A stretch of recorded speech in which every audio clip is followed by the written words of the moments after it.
Magandang hapon mga idol. Mangunguha nga pala ako ngayon ng natawag dito sa amin na burot at ating gagawing merindahan ngayong hapon kasi nandito ako ngayon sa bundok. Nagdadamo ako ng mga tanim kong saging, medyo madamo na. Kaya samahan nyo akong manguha ng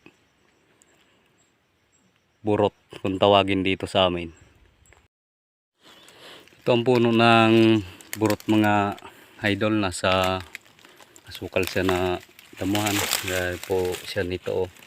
Ito. Kaya atin po itong huhukayin kasi marami ang laman nito. Siguro kung kukunin lahat mga iisang sako siguro. Linisan muna natin kasi delikado yan kasi may mga tinik ang puno niya.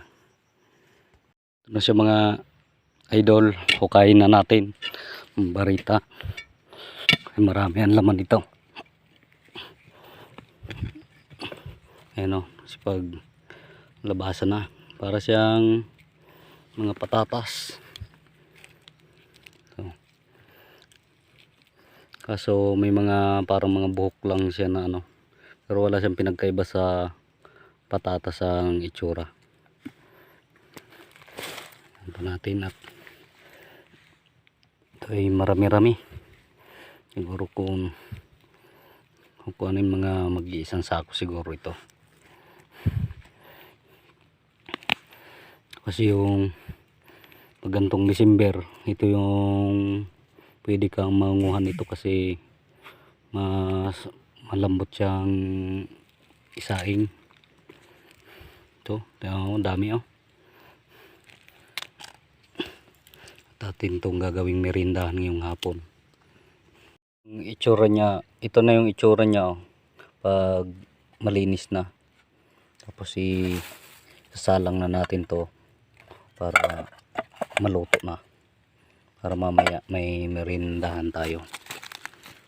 Ito sa natin.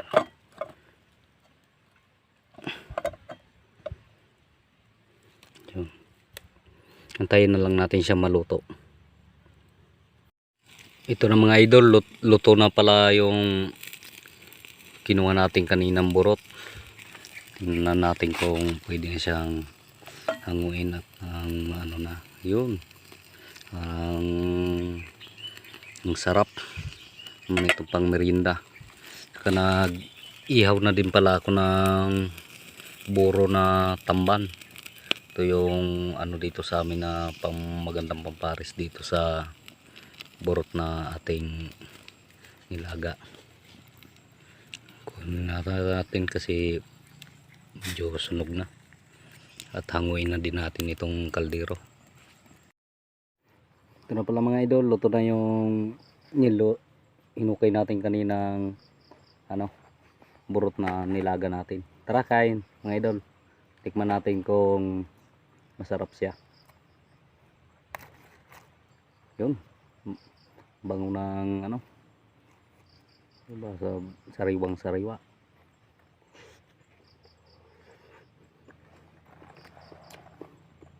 Okay mga idol, ito tamban na buro na inihaw. Ito magandang pampares dito sa burot na nilaga. Sa lasa pala nito mga idol, matamis siya.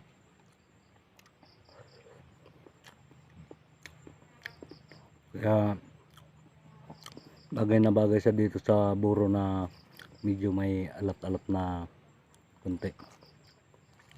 Kaya ang kagandahan lang dito sa probinsya namin, kasi wala kang pambiling merindahan na tinapay, akit ka lang dito sa bundok, pwede ka na bilhin siya na pang merinda para sa inyong mga pamilya.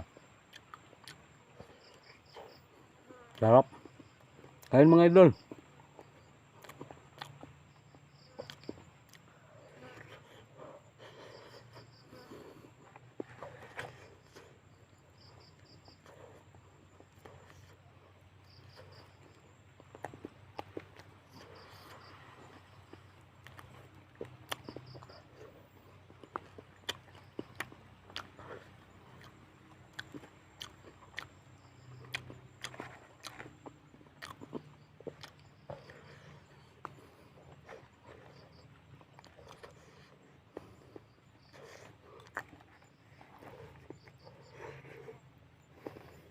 Okay.